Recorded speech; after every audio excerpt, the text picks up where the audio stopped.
നാളെ new year ആയിട്ട് no please അത് പറയരുത്.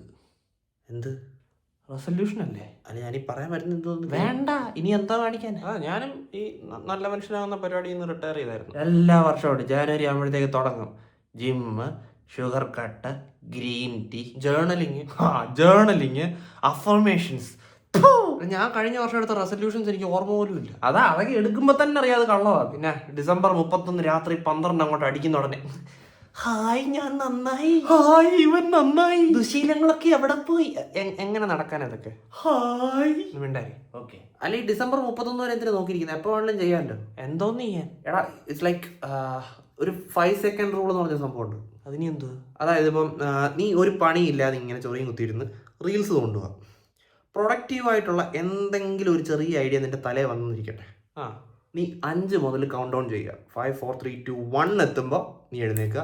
ഈ പരിപാടിയുടെ ഫസ്റ്റ് സ്റ്റെപ്പ് എന്താണെന്ന് വെച്ചാൽ അത് പോയി ചെയ്യുക. എടാ എൻ്റെ പ്രശ്നം എന്താണെന്ന് വെച്ചാൽ 3 എത്തുമ്പോഴത്തേക്ക് എനിക്ക് അടുത്ത നോട്ടിഫിക്കേഷൻ വന്ന് ഞാൻ ആ വഴിക്ക് അങ്ങ് പോകും. പക്ഷെ അതിൻ്റെ കാര്യം പറഞ്ഞപ്പോഴേ എൻ്റെ ഫീഡിൽ കുറേ പോസ്റ്റുകൾ വരുന്നുണ്ട് ഇങ്ങനെ big success coming your way, ഈ പോസ്റ്റ് നിങ്ങൾക്ക് തന്നെ അയക്കൂ, 2026 നിങ്ങളുടെ വർഷമാണ്. നിന്റെ 2025 എൻ്റെ ആയിരുന്നു കേട്ടോ, 2024 അവൻ്റെ കണ്ടോ, എല്ലാം നല്ല നിലയിലെത്തി. പക്ഷെ ഞാൻ എങ്ങനെ സീരിയസ് ആയിട്ട് ആലോചിക്കുന്നുണ്ട് സോഷ്യൽ മീഡിയ ഒന്ന് മൊത്തം ഡീആക്ടിവേറ്റ് ചെയ്ത് വിട്ടാലോ എന്ന്. വെറുതെ സമയം കളയോ. ഇവനെ 5 മിനിറ്റ് മുമ്പ് ഇട്ട സ്റ്റോറി കാണിച്ചു തരാം. ഇതേ അതായത് ഈ 24 hour കഴിഞ്ഞ് അതുകൂടെ എക്സ്പയർ ആയിട്ട് വിടാനുള്ള പരിപാടി. എനിക്കിപ്പോൾ ഒറ്റ റെസൊല്യൂഷനേ ഉള്ളൂ, സർവൈവൽ. അത് തന്നെ. നല്ലത് വന്നാൽ കൊള്ളാം, പൊളി. ഇല്ലെങ്കിലും കുഴപ്പമില്ല, അതും പൊളി.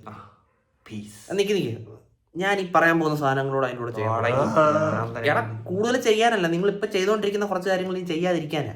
അതെന്ത്? ആദ്യം വണ്ടി ഓടിക്കുമ്പോൾ ഉള്ള കുറച്ച് കാര്യങ്ങൾ. ഓക്കെ. ആദ്യത്തെ കാര്യം, സ്വന്തം ലൈനിൽ നിൽക്കുക.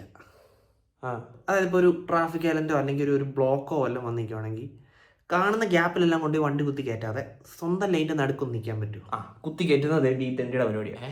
കുറച്ച് നേരം ലൈനായിട്ട് കിടക്കുമ്പോഴത്തേക്ക് അങ്ങോട്ട് ഒരു ചൊറിച്ചിൽ വന്നിട്ട് റൈറ്റിലോട്ട് എടുത്തുകൊണ്ട് അങ്ങേ അറ്റം കൊണ്ട് ഉണ്ടാക്കണം. ഈ സ്വന്തം ലൈനിൽ നിന്നാൽ മതി. ആ ബ്ലോക്ക് ഒഴിവാക്കാൻ ഏറ്റവും എളുപ്പം വഴി അതാ. അല്ല അത് മാറ്റാം. ഓക്കെ, കൊള്ളാം. ഇനി ഒരു ഡയറക്ഷനിൽ മൾട്ടിപ്പിൾ ലെയിൻസ് ഉള്ള റോഡിൽ സ്ലോയിൽ പോകേണ്ടവർ, പിന്നെ ബസ്, ട്രക്ക് തുടങ്ങിയ ഹെവി വെഹിക്കിൾസ് എല്ലാം ഏറ്റവും ലെഫ്റ്റിലെ ലൈനിൽ കൂടെയാണ് പോകേണ്ടത്. ഇതൊക്കെ എന്തിനാ എന്നോട് പറയുന്നത്? ഞാൻ ട്രക്ക് ഓടിക്കുന്നില്ലല്ലോ. അത് പറഞ്ഞതേ ഉള്ളൂ. അല്ല സ്പീഡിൽ പോകാനപ്പോൾ ഏറ്റവും റൈറ്റ് പിടിച്ചാൽ പോരെ? ഉള്ള കാര്യം പറഞ്ഞാൽ നമ്മുടെ ഇവിടുത്തെ റൈറ്റ് ലൈൻ എന്ന് പറയുന്നത് ഓവർടേക്കിംഗ് ലൈൻ മാത്രമാണ്.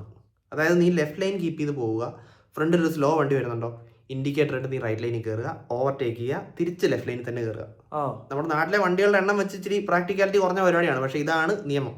ഓക്കെ. അല്ലൊരു ഡൗട്ട്, ഈ മീഡിയൻ്റെ ഇടയ്ക്കിടയ്ക്ക് ഗ്യാപ്പുകളില്ലേ യൂ ടേൺ എടുക്കാൻ വേണ്ടിയിട്ട്? ഞാൻ ഓവർടേക്ക് ചെയ്യാൻ വേണ്ടിയിട്ട് ആ ലൈനിലോട്ട് കയറുമ്പോൾ അവിടെ ഒരു വണ്ടി യൂ ടേൺ എടുക്കാൻ വേണ്ടി നിർത്തിയിട്ടുണ്ടല്ലോ. അതാണ് നമ്മുടെ ഇവിടുത്തെ റോഡ്സിന്റെ പ്രശ്നം. അതായത് കൃത്യമായിട്ടുള്ള ഷോൾഡർ ലൈനോ അല്ലെങ്കിൽ ഡീസലറേഷൻ ലൈനോ ഇല്ലാതെ ഈ ഓവർടേക്കിംഗ് ലൈനിൽ തന്നെ കൊണ്ടുവന്ന് എല്ലായിടത്തും യൂ ടേൺ ഉണ്ടാക്കി വെച്ചിട്ടുണ്ട്. നമുക്ക് ആകെ ചെയ്യാവുന്ന കാര്യം എന്ന് വെച്ചാൽ നമുക്കിപ്പോൾ നേരെയാ പോകണ്ടെങ്കിൽ നമ്മൾ ശ്രദ്ധിച്ചിരിക്കുക യൂ ടേൺ വരുന്നുണ്ടോ എന്ന്. ചിലപ്പോൾ സൈൻ ബോർഡോ വല്ലതും കാണും. എന്തെങ്കിലും ഒരു ലക്ഷണം ഉണ്ടെങ്കിൽ ലെഫ്റ്റ് ലൈൻ കീപ്പ് ചെയ്യുക. ഇങ്ങനെ ഓരോ വള്ളി വരുന്നത്. പിന്നെ എപ്പോൾ ലൈൻ ചേഞ്ച് ചെയ്യുവാണെങ്കിലും അല്ലെങ്കിൽ റോഡിൽ നിന്ന് സൈഡിലോട്ട് ഒതുക്കുവാണെങ്കിലും ഇൻഡിക്കേറ്റർ ഇട്ടോണ്ടേ ചെയ്യാം. ഓക്കെ. അടുത്തത്, നീ കടയിൽ പോയിട്ടൊരു മുട്ടായി വാങ്ങിച്ചു. കവർ എവിടെ ഇടും? Waste bin. Okay, waste bin വെച്ചിട്ടുണ്ടെങ്കിൽ അതിനകത്ത് ഇടുക. അല്ലെങ്കിൽ നിന്റെ ഫസ്റ്റ് ഓപ്ഷൻ എന്ന് പറയുന്നത് നീ എടുത്ത് പോക്കറ്റിലോട്ട് തന്നെ തിരികുക. വണ്ടി വല്ലതും ഉണ്ടെങ്കിൽ വണ്ടിക്കകത്ത് കീപ്പ് ചെയ്യുക, വീട്ടിൽ കൊണ്ടുപോയിട്ട് ഡിസ്പോസ് ചെയ്യുക. ഓക്കെ. ഇനി കുറച്ച് ആൾക്കാർ ക്യൂ നിൽക്കുവാണ്. നിനക്കും ആ ക്യൂവിനകത്ത് ജോയിൻ ചെയ്യണമെങ്കിൽ ഏറ്റവും ബാക്കിൽ നിൽക്കുന്ന ആളുടെ ബാക്കിൽ പോയി നിൽക്കുക. അത് ഓബിയസ്ലി ഒരു കാരണവശാലും ഇവരെ മൊത്തം സ്കിപ്പ് ചെയ്ത് കൗണ്ടറിന്റെ സൈഡിൽ പോയി ഇങ്ങനെ ചാരി നിൽക്കരുത്. ഇവരെല്ലാം കഴിഞ്ഞിട്ടേ ഞാൻ കയറുന്നുള്ളൂ എന്ന് പറഞ്ഞുകൊണ്ടാണേലും. ഓക്കെ. അടുത്തത്, പബ്ലിക് പ്ലേസസിൽ പോയിട്ട് ആവശ്യമില്ലാതെ ബഹളം വെക്കരുത്, ബ്ലൂടൂത്ത് സ്പീക്കറിൽ പാട്ടും വെക്കരുത്. അടുത്ത് എനിക്ക് നിന്നോടാണ് പ്രത്യേകിച്ച് പറയാനുള്ളത്. ആൾക്കാർക്ക് ഇറങ്ങി ഓടാൻ പറ്റാത്ത സിറ്റുവേഷൻസ്, അതായത് മെട്രോ, ഓടുന്ന ബസ്, ഇതിനകത്തൊന്നും പോയി തൊണ്ട കയറി പാട്ട് പാടരുത്.